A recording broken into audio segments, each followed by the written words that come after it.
Hola, ¿cómo están? El presidente de Estados Unidos, Donald Trump, ha confirmado que su administración enviará más armamento a Ucrania, pese a que días atrás el propio Pentágono decidiera suspender temporalmente ciertos envíos militares debido a una revisión administrativa. Desarmar a Ucrania solo ha sido parte de una narrativa. La gran pregunta es, ¿con qué fin? Hoy vamos a analizar ese escenario en el mapa. Bienvenidos.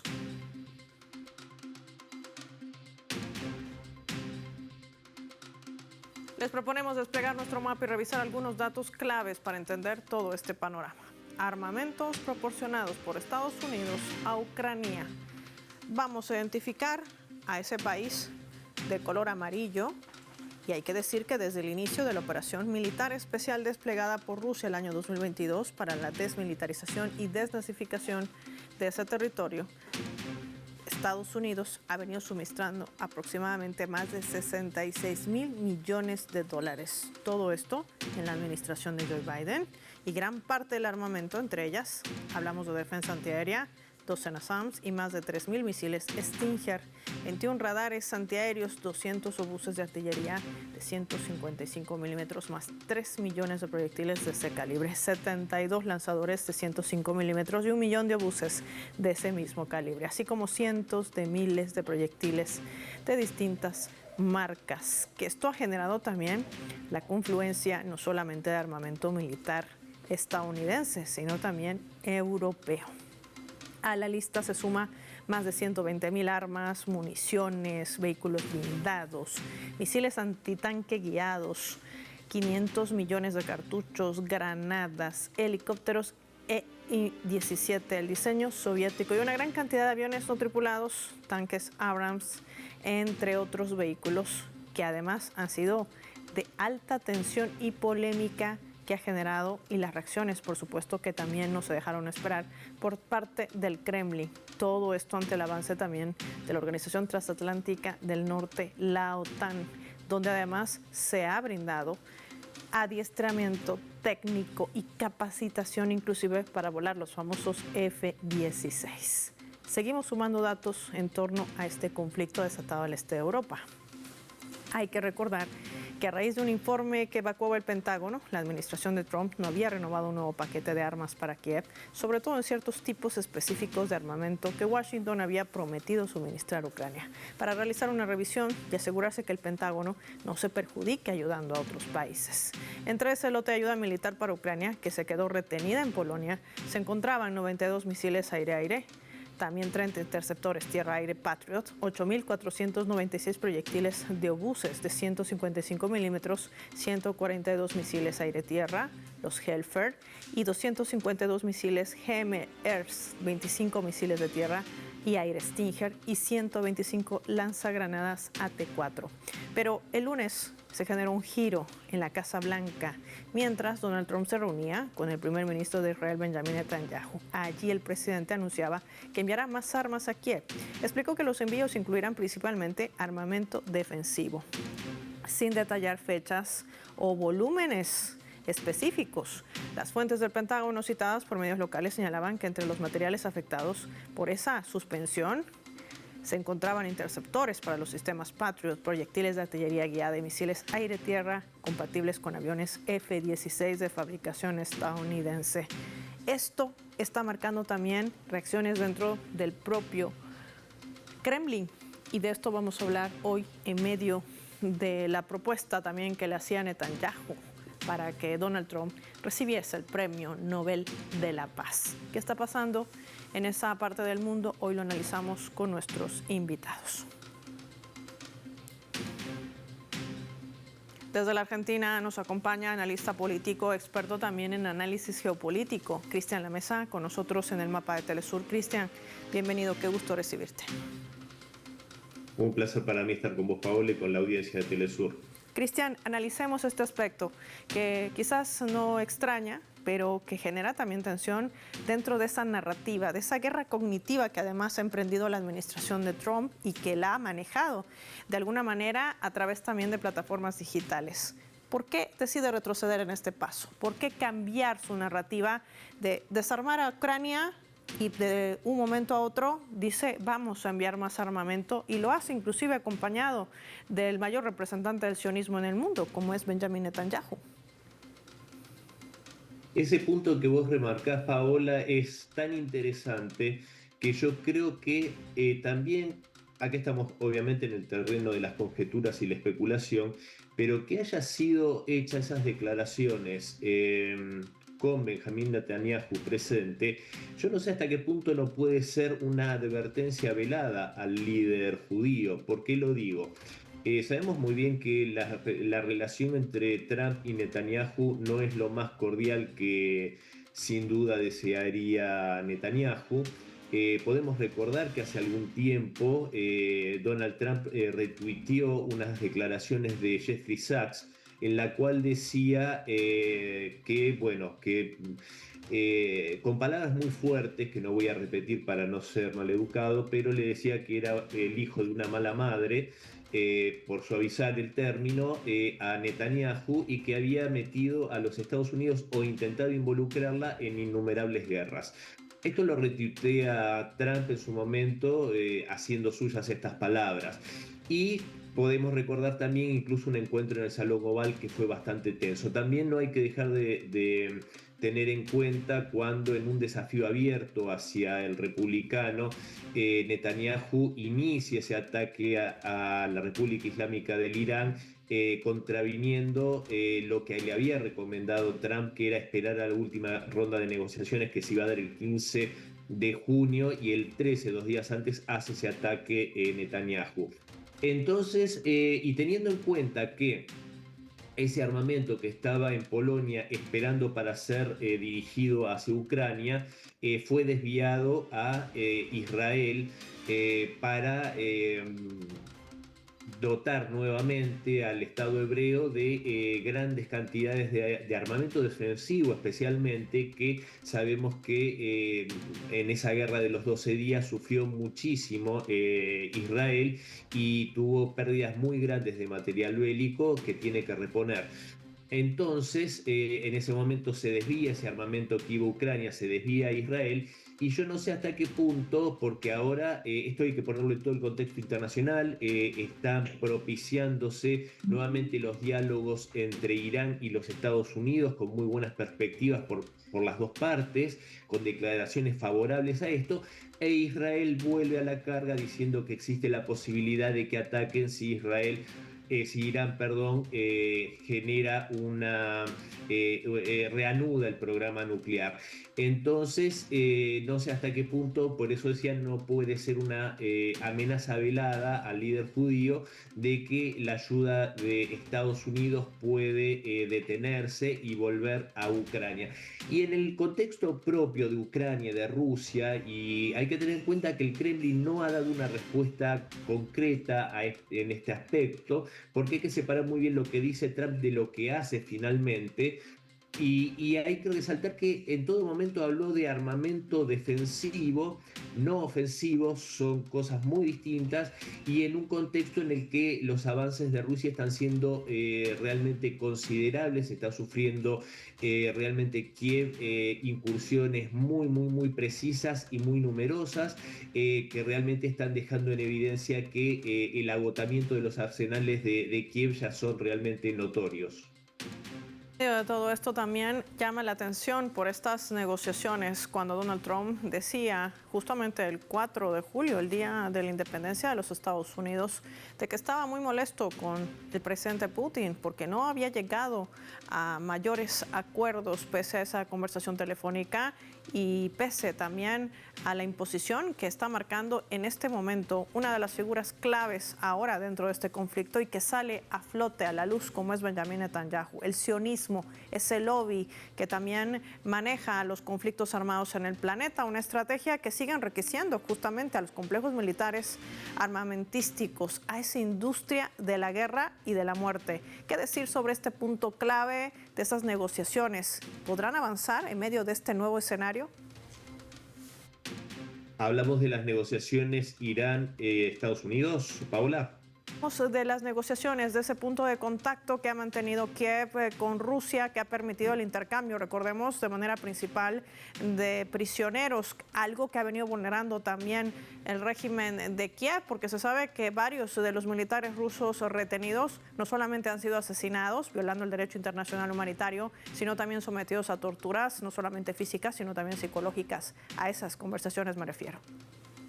Sí, muy cierto, Paola, lo que decís, incluso el hecho de haber tomado en la región de Kursk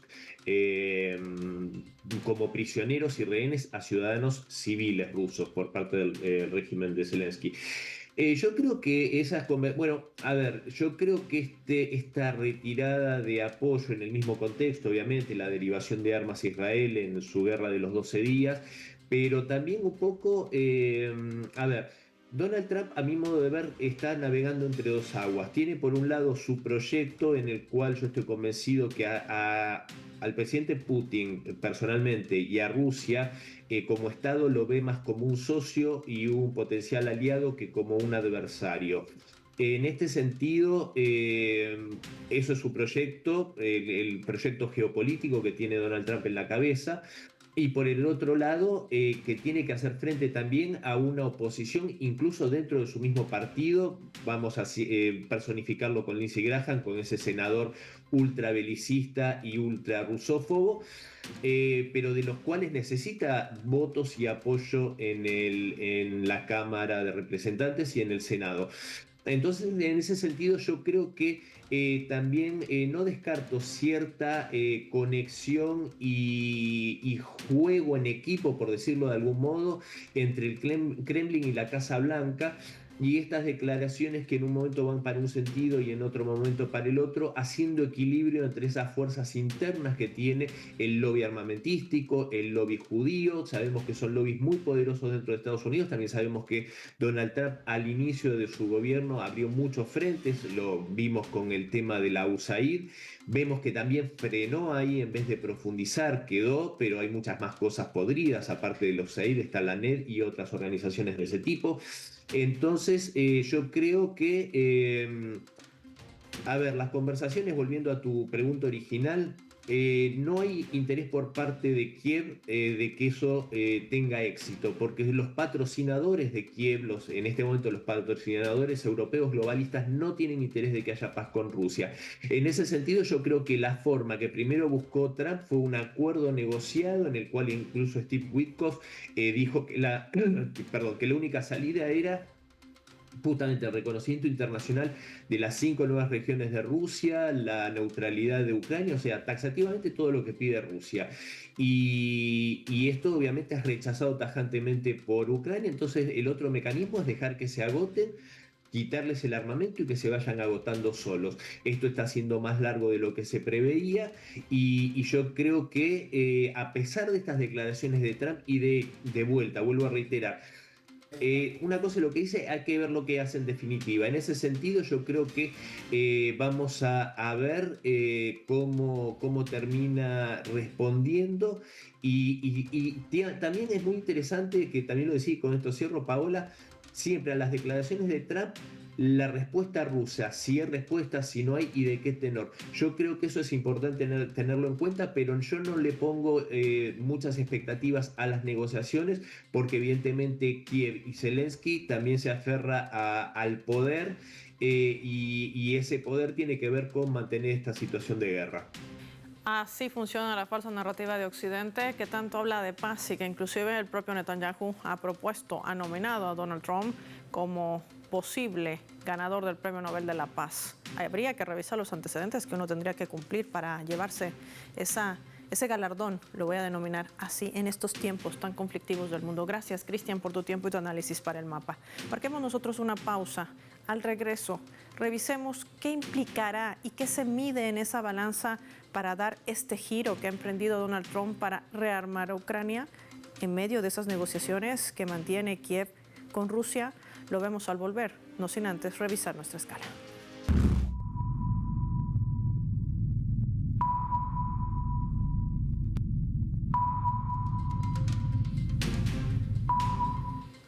Esta vez a través del portal web de RT, que está titulando de la siguiente manera: haciéndose eco de lo que publicaba el The Economist, el gobierno ucraniano está sumido en el caos, destaca este medio de comunicación ruso.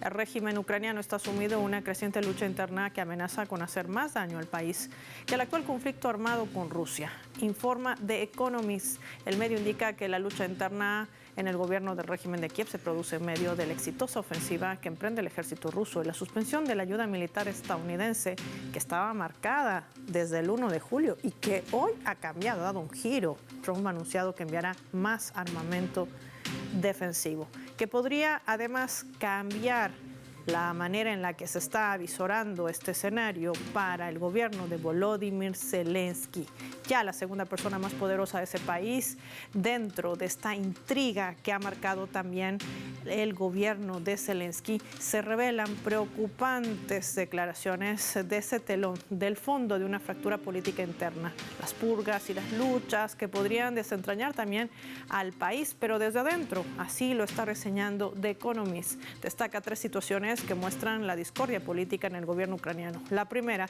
es un caso anticorrupción abierto contra el viceprimer ministro Alexei Chernyshev, y el segundo, según fuentes, fue promovido por Yermak después de que se interpusiera en su camino. La segunda es el cambio de personal en el gabinete y el probable nombramiento de la ministra de Economía, Yulia Sverdenko, como nueva primera ministra. Y el tercer factor sería la pugna entre Yermak y el jefe de la Dirección Principal de Inteligencia del Ministerio de Defensa, Kirill Bunarov. Hay tensión dentro del gobierno y de las autoridades más cercanas a Volodymyr Zelensky, un presidente que, recordemos, se niega a acudir a las urnas y llevar adelante un proceso de elecciones bajo el justificativo de que está en guerra. Ya volvemos.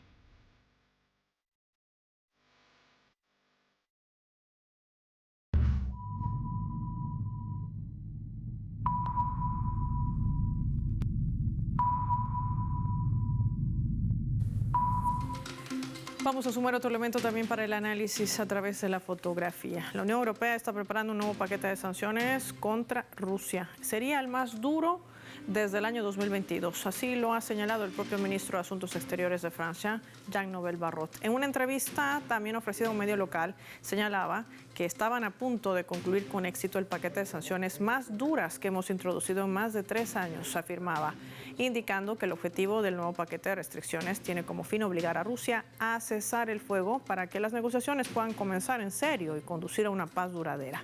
Según Barrot, las nuevas sanciones incluirán embargo sobre petróleo refinado a terceros países, que sigue siendo importado desde Rusia, restricciones a las transacciones financieras y sanciones a los bancos que ayuden a Moscú a eludir las medidas coercitivas en vigor, así como la inclusión en la lista negra de otros 100 buques supuestamente usados para transportar petróleo ruso.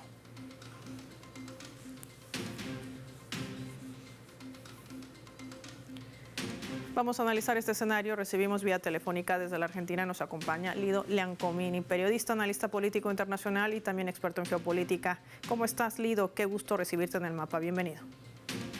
Lo mismo me sucede a mí. Estoy encantado de estar con ustedes nuevamente. Bueno, Lido. Estamos en medio de una situación muy complicada, parece. Ajá, una situación complicada, y por ahí quiero empezar. Hay una predisposición de la Unión Europea a seguir emitiendo sanciones. La gran pregunta es, una Europa que compra gas de Estados Unidos mucho más caro, que las sanciones que emprende contra Rusia se le han convertido en un efecto boomerang. Es decir, parece que nada positivo le da al continente europeo con este conflicto desatado al este de Europa. ¿Qué gana Europa conseguir el juego a Estados Unidos? No, para nada, no tiene nada para ganar, sino más bien tiene todo para perder. Lo que ocurre es que hay una profunda crisis económica, militar y política que abarca a Estados Unidos como a Europa misma. Estados Unidos parece que gira como un barco sin timón. Por momentos habla de paz, tratando de cumplir algunos acuerdos que había planteado en la campaña política Donald Trump, pero cuando llega el momento no logra establecer un acuerdo suficiente como para garantizar por lo menos la continuidad de su régimen social y económico en el marco de una dominación que le resulta imprescindible para ello. Es decir, Estados Unidos no tiene condiciones, aislado del mundo, de poder resolver la continuidad de su propia vida económica y social, como lo manifiestan los continuos problemas internos que está sufriendo Estados Unidos en este momento. Entonces la crisis es el aspecto dominante, sin solución a la vista, porque no logra que el adversario, en este caso Rusia, el adversario concreto en el debate en Europa, ceda sus posiciones y entregue una victoria sin destino y sin rumbo a los Estados Unidos. Lido, y en medio de este escenario no deja de ser interesante, hace instantes nada más el presidente Donald Trump está dando una conferencia de prensa y ataca una vez más al grupo BRICS Plus que se ha reunido en Río de Janeiro, que por cierto Rusia es uno de los países fundadores, y dice van a pagar el 10% aquellos miembros o países asociados o fundadores de los BRICS Plus. Ellos han nacido para golpear el dólar. ¿Qué significa y qué representa también este paso de rearmar Ucrania cuando dijo que no lo haría? Y su molestia con Donald Trump. En el fondo está la pérdida de su hegemonía. ¿Cómo leerlo? Además, en medio de toda esa arremetida, cuando sigue utilizando instrumentos bajo el sistema de Naciones Unidas, como la Organización Internacional de la Energía Atómica, por ejemplo, que revelaba que Ucrania había mentido en informes respecto al no control que hace sobre sus plantas nucleares, sobre todo al sur de esa ciudad. Y esto también, en medio de esa manipulación, todo este movimiento, este aparataje, si se puede decir, no solamente político, sino también mediático, generado en las últimas horas. Sí, por eso insisto, es una crisis dura que no tiene solución porque la guerra hasta ahora ha sido totalmente desfavorable para la OTAN. Estados Unidos abandonó en un principio a la OTAN a su destino y lo dejó en manos de Europa. Europa intenta aumentar sus presupuestos para poder mantener la carrera armamentista necesaria para el desarrollo de la guerra, pero esto significa mayor dolor para sus pueblos que sufren el aumento de los presupuestos militares como una agresión a sus propios bolsillos, inevitablemente. Creo que es una situación sin salida, la decadencia occidental es marcada y no encuentra un rumbo claro para eslabonar un plan que contemple los problemas militares, económicos y políticos que implica la continuidad del dominio del capitalismo occidental. Me parece que eso está en crisis, eso no logra resolverlo. Tiene por otro lado problemas con su patio trasero Estados Unidos. Bueno, por todos lados surgen los problemas sin solución a la vista y ese marco en la crisis se va a agudizar y Estados Unidos proseguirá el rumbo de decadencia como viene llevándolo desde los últimos años, ¿no? Ahí están algunas de las claves que nos brinda Lido Lancomina, a quien agradecemos por haberse contactado con el mapa de Telesur. Vamos a finalizar el programa y lo hacemos revisando nuestros vectores.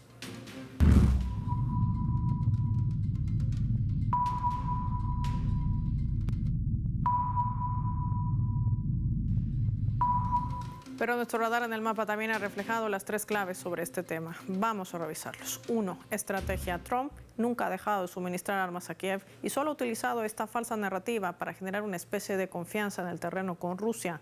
Un acuerdo de paz que no se va a alcanzar mientras el sionismo siga presionando para que el conflicto se mantenga latente por el beneficio que esto genera a los lobbies y a los complejos militares e industriales que se siguen financiando con miles de millones de dólares. 2. Europa.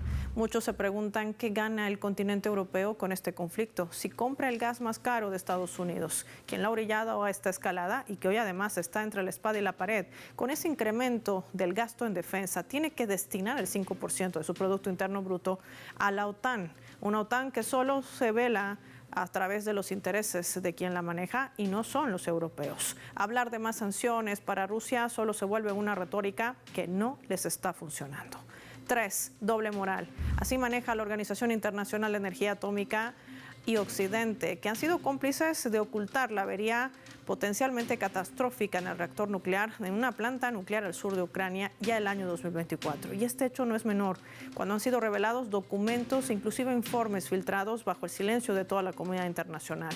Claro, como no se trata de Irán o como no se trata de Rusia, todo bien para Donald Trump y sus aliados europeos, que hoy están empecinados en imponer aranceles del 10% a los países fundadores, miembros y estados asociados del grupo BRICS Plus. La gran preocupación hoy para Occidente es la pérdida de hegemonía del dólar. A ello apuntará su estrategia. Soy Paola Pérez y nos vemos en una próxima edición del Mapa.